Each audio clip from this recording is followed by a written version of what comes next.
my cat used to be a lap cat, and she doesn't even want to be held anymore. She growls at me, and my dog just like, does it, like, I think that I wonder what the pets think. Like, did you lose your job? What is this? Why can't we go out then? Yeah, I don't know. It's I just, think some of the dogs are loving all the extra attention they're getting, but maybe some of the cats have had it with us. especially with the kids home, and Yeah. they're bored, and they're like, Ruby, and she's like, what now? It's just funny. But yeah, everyone's feeling some sense of frustration, especially those that are isolated alone, that have lost their jobs, and Yeah. with all these riots too, small business owners as well. Yeah. People just finally got permission to go back to work, and then their business, the ones that especially that are getting trashed, right? Yeah. Bless them too. And we finally get some permission to go outdoors, and then who knows if the COVID's going to take another, what is it called, a wave they call it, or whatever. Right, another spike or something. Yeah, we don't know. And if it doesn't happen, then we quarantine for nothing. It's like, then I'm going to be mad. Yeah. Well, I don't think it's been for nothing. We have some evidence that a lot of the social distancing really helped keep it down in some areas, and so I think that that part of it was certainly worthwhile, even though it created all kinds of other problems. I guess there's just been so many unknowns when you don't know how this virus is going to really play out. Yeah, you have a daughter that's out of state. Have you been able to see her during this pandemic? Well, so she's in college, and so her classes went online like everybody else's. So actually, she came home at the end of March, and she's been here in isolation with us since the end of March, and finished out her semester a couple weeks ago. And so yeah, I've seen that aspect too, just from all the college students, and of course all the students that I work with at my university. Their whole academic world has been upended as well. And I can say that we made it through the semester with all the kids online and so forth, but I don't know that anybody really loved it that much. I think it was difficult. I have a son that graduated 8th grade, and he got gypped too. And I'm going to put this on me too. I'm being kind of selfish. I didn't get to see him walk with his cap and gown with his friends. When I say gypped, they were supposed to have grad night at Universal Studios, which got closed down. He didn't have a procession or a graduation with his class. We tried to do a procession with cars. It was kind of humorous. And so we waited. He had pictures with the principal. The school tried to do it's nice with masks on. And then we all sat in cars, and it starts thunderstorming because it's Florida, showers, whatever. And so it was a police escort from front and behind, and the storm, we're supposed to parade around, the city, for, I don't know, 15 minutes, 20 minutes. We all lose each other right away. And so my family's like, well, should we go to McDonald's? Like 3 of the cars behind us followed us into McDonald's because they thought we knew the way where we're going. But everyone was turning, and we didn't know where the path was. And it almost looked like a funeral procession, to be honest. All of us with our headlights on, being police escorted, and a huge trail of cars, So it sounds like you were leading people astray, literally. I was the one that's we lost some people in front of us. We're like, let's just go, where do you want to, for a treat for the kids, just because, he just graduated. He's like, I want a milkshake.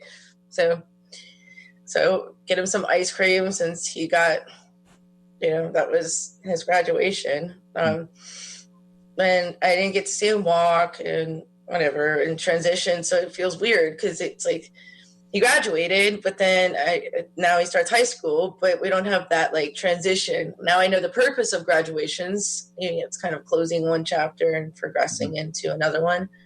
Yeah, and without the ceremony, it's kind of weird. It's really weird. Right, because it makes you think about all the sort of social traditions that we have and things that we commonly do. And then when those are disrupted, it's interesting, the word commencement, the word commence doesn't mean to end. It means to begin.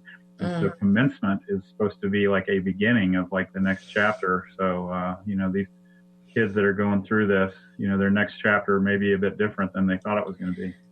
So true. And those breaks actually help us, move forward and start the new beginning. There's reasons for tradition. Yeah. But we have a caller waiting, but first we need to take a break, and we have our first break. And please stay tuned with us for Moments of Clarity, and we will be back in just a moment. Thank you. You're listening to Moments of Clarity with Tiffany Werner. We welcome your input at 866-826-1340. Tiffany will be right back after this. This is the Tan Talk Radio Network. Do you ask yourself any of these questions? Will I ever be able to get out of debt? Will I ever be able to retire? How am I going to pay for my children's education? How do I begin saving for my family's future? And if something were to happen to me, will my family be taken care of? Have you struggled in finding the answers? Forever Forward Financial can help answer these and many more questions about your financial future by teaching you how money works, by providing you the financial education you seek, by assisting you in making the right retirement or educational decisions that are best for you and your family, and by helping you take the necessary steps in establishing and meeting your financial goals. Please call us today and schedule your complimentary, no-obligation meeting to discuss your needs and concerns. The number, 727-422-7761. Hi, this is Tiffany Werner, your host of Moments of Clarity. Living with a mental health disorder is not easy. If you or someone you know are struggling with this, please know it's so important to seek treatment, and I'm here to help. Please visit the website at momentsofclaritywithtiffany.com to view blog posts and resources on this site to help educate and inspire you to take action, because there's no shame in seeking help for mental health. While you're there, please take a few seconds to sign up for my email list. You'll get some extremely valuable educational and entertaining content that can be sent right to your inbox each week. Plus, you'll also get instant and free access to my guide on managing your anxiety. You can also follow me on Twitter at MOC with Tiffany and at Facebook at Tiffany Werner. And once again, the website is momentsofclaritywithtiffany.com. Thank you so much for your support and for listening to your show, because change can only come when we stand together as one. This is the Tan Talk Radio Network. We are back to Moments of Clarity with Tiffany Werner. To join in the discussion, call 866-826-1340. Now, here's Tiffany Werner. Hi, and we're back. And if you're just tuning in, this is Moments of Clarity, and my name is Tiffany Werner. I'm a licensed mental health counselor, and I'm your host. And with me today is a good friend of mine. He's a psychologist and a professor at the University of Kentucky, and also has years of practice working with psychiatric hospitals and private practice, and so many wonderful things for the mental health community. And I want to welcome back to Moments of Clarity, Dr. David Susman. Thank you, David. And before we went on our break, we had a caller, and we had caller David and David. Hey. Hi, David. Thanks for calling in. Welcome to Moments of Clarity. Hi, David. Hi, Tiffany. I wanted to just talk about some of the stuff I'm frustrated with. So I've been really not been going out since the pandemic. I've been fortunate enough to have family that's been, going to the grocery store for me, and because I have really high anxiety and sort of obsessiveness with my health.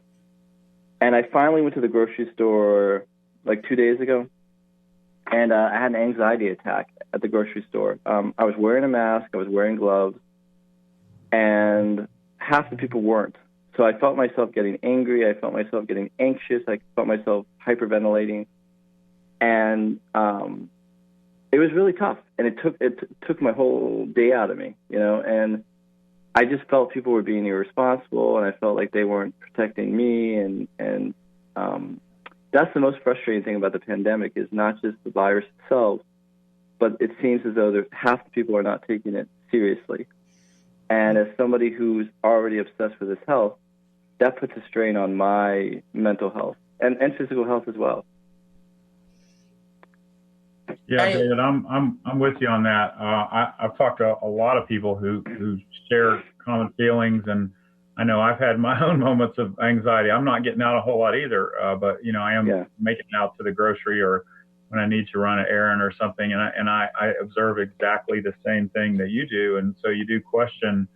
We can't control what everybody else does, but you do question. People have, I guess, different viewpoints on this, and some take more precautions or are more careful than others. And So, I mean, one way out that's helped me manage it a little bit is I try to, if I'm going to the grocery, I'm going to go, maybe late in the evening when there's not as many people around, or, I try to see if there's ways that I can maybe manage it where I'm not having to be, in as much of a crowd with other folks. But I know exactly what you're saying. And I wish I could tell you there's a quick and easy fix for that, but we're all struggling. I've heard a lot of people say it was a whole lot easier to go into quarantine than it is to come out of quarantine.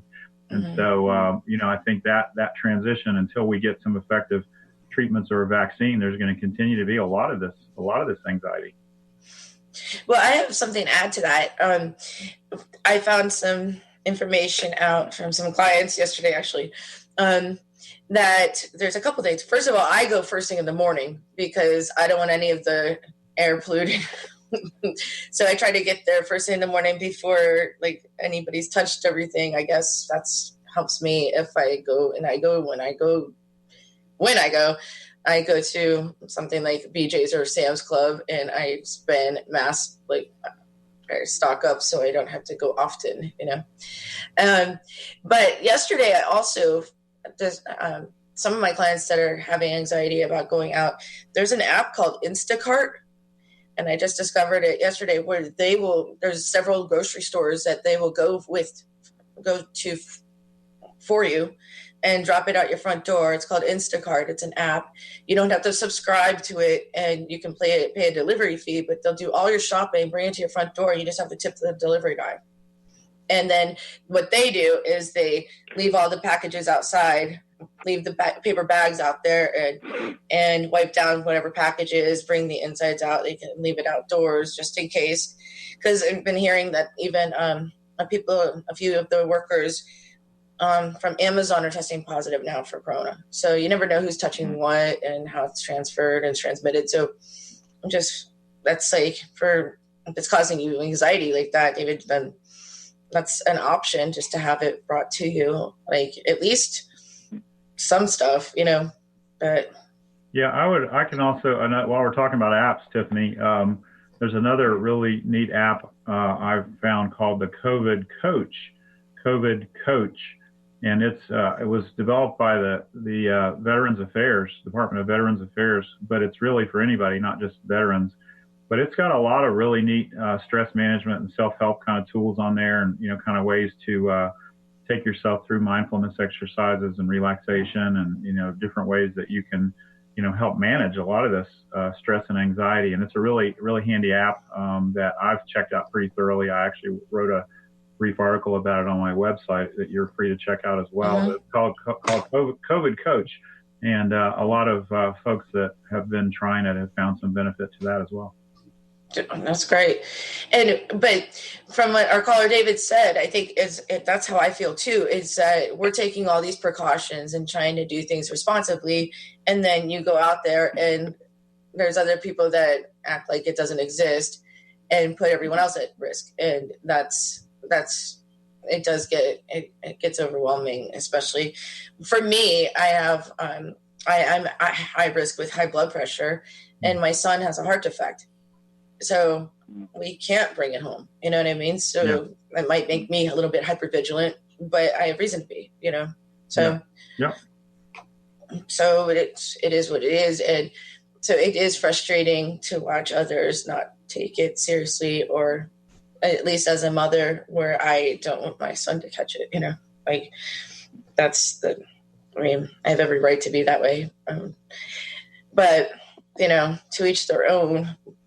We just have to protect ourselves, I guess. But the COVID Coach, huh? And check it out. And then the grocery one is Instacart, and that's free too, except for a delivery fee, or you can get a subscription that eliminates all delivery fees.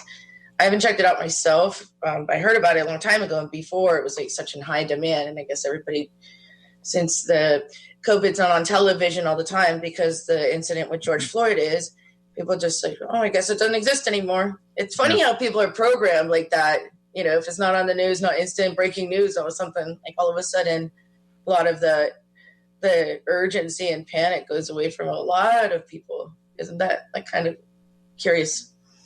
But David, thank you so much for calling in. Thank you. Thank you, David. And did that help?